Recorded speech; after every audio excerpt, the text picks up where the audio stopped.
What's up guys, Ruppy here, welcoming you to the draft analysis for Season 8 of the International Battling League. This league is back up and running, we are ready to go, my team is all drafted, and now it's time to talk about it, as per usual at the start of a new season.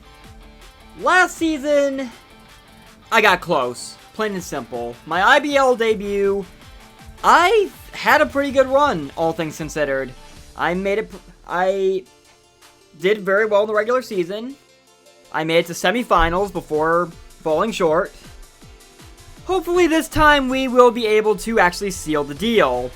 Especially since somehow I didn't think this initially, but from the reactions of everyone else, maybe I actually have gotten a team that's a little better than what I had last season, which would actually be amazing if I did pull that off, because my team last season was actually pretty threatening. It was pretty well balanced top to bottom. Let's see if you guys will agree with that, because when they did the draft stream over the weekend, yeah, they kind of didn't really say a whole lot about my team, because it was just that perfect, I guess? I don't know, you guys be the judge of that. So we're going to go ahead and get into my Mons. So, for my first round pick, I had a lot of options on the board that I wanted to consider that were still there. I could have easily taken Kyurem again, who was my first round draft pick last season. If I really wanted to, I could have grabbed Rillaboom and then tried to grab Hawlucha afterwards, because those were still on the board. But I really didn't want to replicate my BBR roster exactly, nor did I want to try to repeat a whole lot of what I did with IBL last season. I kind of want to try something a little different. So I ultimately decided for my first pick, I was still going to take a dragon, and I was going to grab a dragon that I was originally looking to grab last season in the draft, but it got sniped for me. So we'll see how well it works now that I actually have it to use. That being Hydreigon. Hydreigon gives me a lot, actually. Got base 98 speed, which puts it in this really interesting speed category where it's outspeeding all the base 95s. It's not quite there for the base 100s, but Hydreigon is certainly capable of being a threat. It's got very well-rounded stats across the board. Its offenses are pretty well balanced for the most part. I could run physical or special. Its coverage moves are actually pretty diverse. Gen 8, as per usual, blessed a lot of Mons with dangerous new toys, in Hydreigon's case, that being Dragon Dance. Why they let this thing get Dragon Dance, I will never know, but that is a terrifying thought, just like it was with Kyurem. Hydreigon is also capable of pivoting with U-turn, it can defog if need be. Hydreigon gives me a lot that I can play with, so I think this is actually a very solid first pick. For my second pick, I needed something that I think was going to synergize with Hydreigon very well, and not just going with a fairy. And it was still there. I could not resist. So I ultimately ended up grabbing my Gmax mod at this point, because IBL is allowing Gmax for another season. And I decided to grab Gmax Hatterene.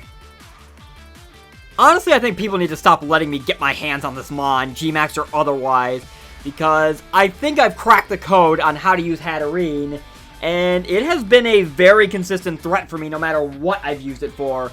It was arguably my most dangerous mon on my IBL roster last season at the end of the day. It has definitely carried its weight on my BBR roster, despite there seemingly being more glaring threats on that roster. Hatterene, do I really need to go over this mon at this point, because I've had it several times at this point in one form or another. It's got good defenses, great special attack, magic bounce helps keep hazards off my side of the field. Psychic Fairy is a great type combination, especially since it synergizes. I think it synergizes a lot better with Hydreigon than it did with even Kyurem.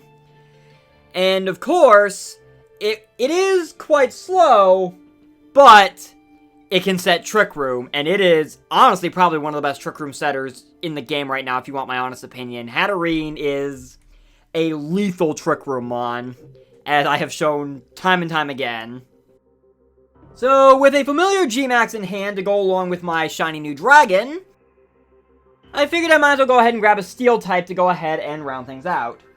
I was very conflicted on what I wanted to grab here, especially since virtually any steel type I grab, basically alongside Hydreigon, is going to create the same exact problem I had in terms of both being weak to fighting that I had with Kyurem and Cobalion last season.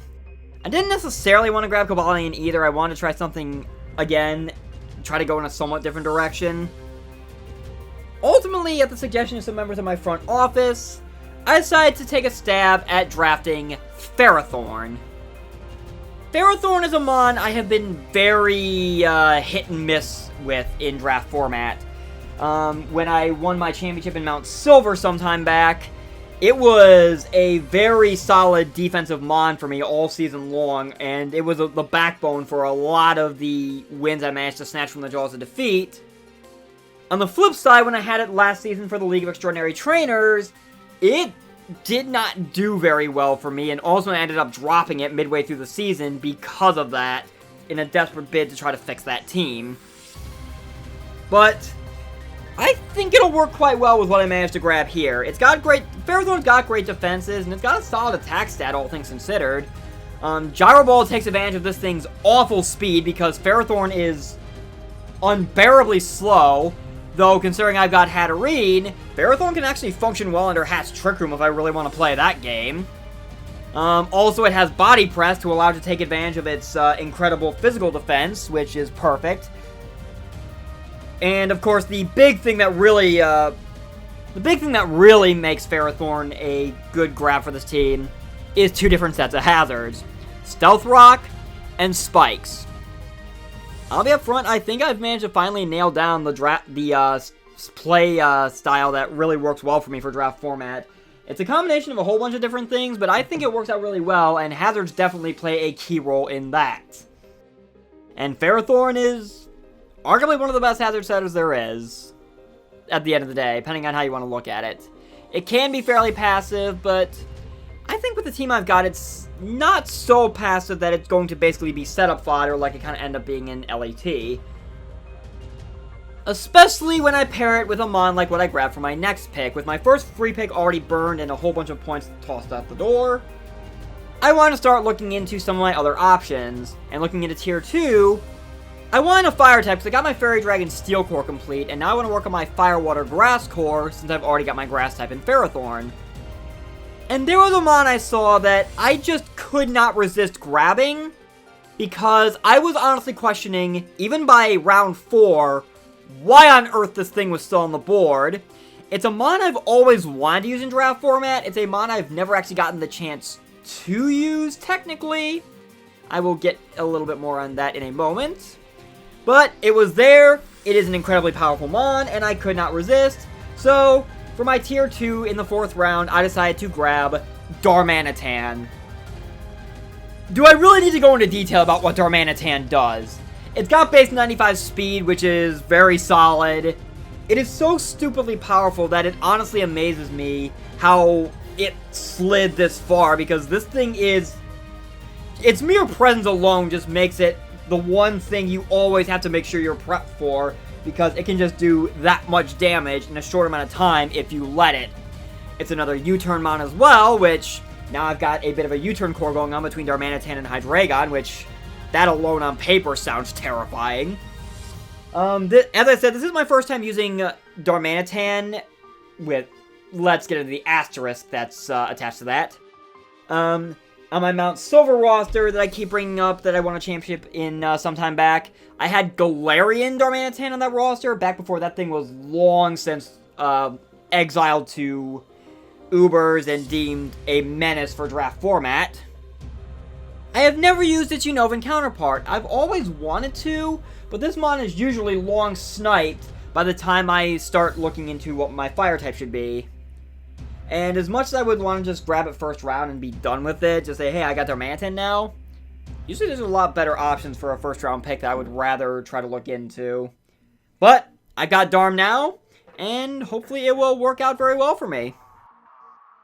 Moving on down the line, if I'm going to complete my Fire Water Grass Core, I obviously need a water type. And at this point, I was beginning to realize I should probably look into hazard removal a bit more, because Hydreigon can defog, but I really don't want to be relying on Hydreigon to get rid of hazards if need be. I mean, yes, it's got Hatterene with Magic Bounce, which is going to make people think twice about trying to set hazards on me, but that's not going to stop him from trying. So, I decided to go ahead and look to my BBR roster to grab a mon that I have fallen in love with because of what I've been able to do with it in BBR so far, and that is Tentacruel. Plain and simple, Water Poison is not bad at all for this team. Tentacruel itself has good defenses. Feels odd saying that when it's got base 65 defense, but Tentacruel finds a way to make it work, all things considered.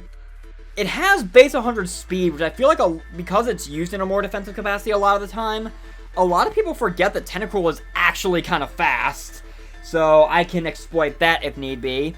It brings Rapid Spin to the table, so I don't have to solely rely on Defog. Not to mention, because I don't have to rely on Defog now, I can avoid setting off anything like Defiant on any opposing teams, so that's always a plus. Not to mention, Tentacruel brings another form of hazards in the form of Toxic Spikes, which I honestly think have kind of become my new favorite hazard at this point. I never knew how much I was going to fall in love with trying to stack Toxic Spikes until I grabbed Tentacruel, because it has worked out horrifyingly well for me in the Breezex Battle Royale, so let's see if I can repeat that with this season for the IBL. For my next pick, I think I went on a bit of an impulse decision. I kind of shut my brain off, saw something that seemed like a shiny toy that I wanted to grab, and ended up grabbing it. At the end of the day, I don't think I really regret it, because it kind of does fill in a few holes in hindsight that I was kind of having. The mon I ended up getting drawn to is my tier 4 pick, Scyther. Scyther, honestly, I think got a lot more threatening with the Isle of Armor DLC. It's got base 105 speed, so that gives me a mon above base 100, so I've got that covered now. Scyther in its own right is a solid physical attacker. It's got stab U-turn, so I'm beefing up my pivoting game here. It's also a potential defog option if I needed to. Eviolite certainly gives this thing some extra bulk, which is always appreciated. But what I think makes Scyther a lot more dangerous is some of the new toys it got that works with its Technician ability. Having something like Priority Quick Attack that gets Technician boosted because it's under base 60 power is already a bit of a terrifying thought. But the DLC added the dual Wing Beat move as a flying type move tutor move. That is stab for Scyther. That is base 40 on both hits, so both hits get Technician boosted. Yeah, Scyther suddenly has probably one of the most dangerous flying type stabs you could give this mon. It doesn't have to rely on wing attack anymore. It's got something a lot more lethal. So I think that's the toy that drew me in. I wanted to give it a try, and honestly I think Scyther could actually make it work, because it can do a lot of damage if you sleep on this mon. From here I decided to go back to tier 3 to fill in that little gap in my draft plan. And a few things kind of stood out to me at this point. I kind of wanted to beef up my defenses a bit. I wanted another rock setter because I didn't want Ferrothorn to have to be my only rocker, so it can focus on setting up spikes as well if need be, kind of get a full-on hazard stack shenanigan going here. And I also was kind of lacking a ground type, which most of my drafts somehow end up falling into the category of I have a bad ground weakness, and I don't really have a decent ground type to address that. So let's try to fix that, I guess, shall we? I looked to my PBAL roster in order to fix this problem, and I grabbed a mon from there that, like with Tentacruel and BBR, I fell in love with, and that is Conda. Conda's a weird mon. It's base 71 speed, which is interesting. It's kind of got that weird middle ground that I was also kind of lacking at this point between the high tier, which is most of my draft, and the lowest tier, which is the likes of Hatterene and Ferrothorn, my blatant Trick Room spam, I guess. But Sandaconda has really solid defenses and a pretty good attack stat as well. It can abuse that physical defense with Body Press, which is always appreciated. It's a Stealth Rock setter. It brings status moves like Glare to the table, so I've got a Paralysis option now. I also have the chance to potentially abuse Sand a bit if I really want to because of Sand Spit. I need to take a hit for it to activate, but I can find a way to potentially make it work if need be. But of course, Sandaconda also has Shed Skin for its other ability, which allows me to be able to run things like Rest and potentially be able to wake up a lot quicker. So I've got that going for me as well if I need it. From here, I think with my next couple of picks, I kind of went out. I wasn't really certain on what exactly I wanted out of Tier 5, so I kind of decided to go on a spending spree with my points to fill in my remaining free slots. Obviously, taking Ferrothorn with my first free pick, I kind of left myself in a bit of a hole as to what I could actually look at, but I think I found a way to make it work. So for my next pick, I grabbed a mon that I have not used in draft, or in general for that matter, in a very long time, which is honestly, I don't even know why I don't look at this mon more, because it is actually a lot more threatening than I think some people give it credit for, and that would be Xplowed. Xplowed is a mon that you really can't sleep on, because it is probably one of the best overall wall breakers there is. There is very little that actually wants to switch into this thing, plain and simple. It's got good HP and solid defenses. Its attack stats are not that bad, especially since Stab Boom Burst. You put Choice Specs on this thing, you tell me what wants to live that hit. Yes, you can send in Steel types, but Xplowed also has quite the coverage range, which does include fire and fighting moves. Oh yeah, and Ghost types are not an answer to Boom Burst because Xplowed gets scrappy, because of course it does. I think I'm going to have a lot of fun using Xplowed again. And I really cannot wait to bring this mon and see what kind of damage it causes. Especially when you consider that I am pairing this thing with Darmanitan. Those two alone just sound horrifying to oppose on paper. Speaking of Darmanitan, with my next pick, I apparently decided I want to look into adding another monkey to my team. Because I guess potential Choice Scarf monkeys, one's not enough, so why not get a second one, right? So, to kind of add to my pivoting core with another U-turn user, I decided to grab Passimian. Now, obviously, Passimian kind of works with Darmanitan because they can both U-turn. They are both very solid Scarfers. They're both really good physical attackers. Passimian's got some decent physical bulk as well. So, I've got my, little monkey colony, I guess, going on here now. The one thing that sets Passimian apart from Darmanitan, outside of Darm being significantly stronger, though, is the fact that Passimian gets Defiant.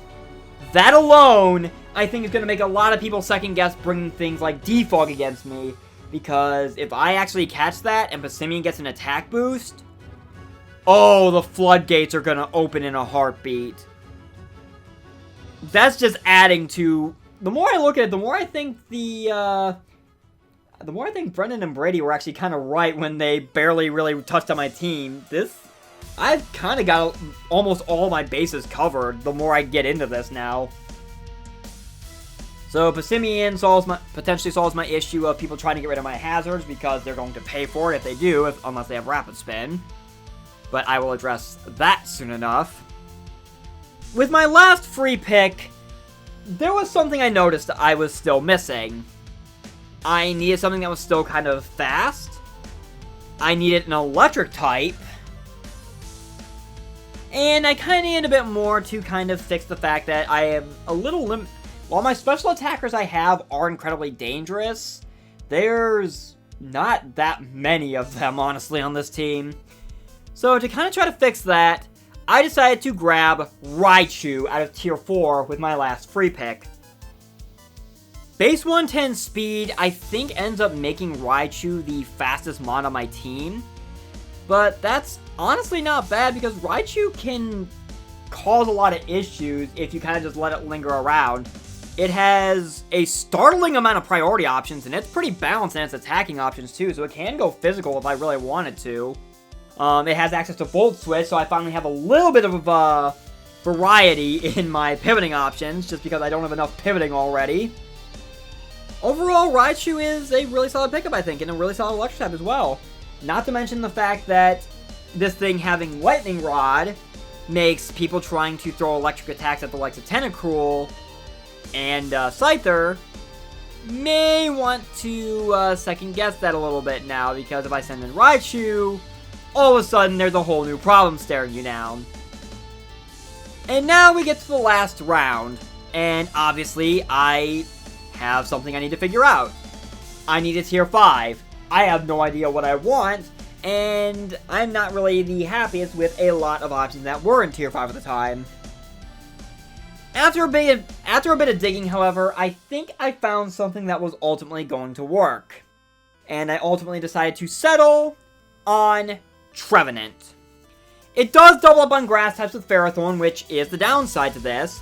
Although, Trevenant does not share the fighting weakness that Ferrothorn does, because being Ghost makes it immune. The fact that I was lacking a Ghost type was part of the reason why I ultimately gravitated towards Trevenant, because I mean, it's a spin blocker, it keeps some fighting moves at bay, which is good, because that actually kind of helps out my Fairy Dragon Steel Core a bit, takes some of that pressure off of Hatterene, even though Hat quad resists. Trevenant's got some solid defensive bulk, it's got a bit of priority in the likes of Sucker Punch. This thing has some stupidly powerful stabs, such as Wood Hammer. Oh, and let's not forget the DLC move Poltergeist. That is certainly going to be fun to play with. I've been having a lot of fun with that move on Dusknoir and PBAL. But I think Trevenant's got the tools to kind of fit in with this team at the end of the day.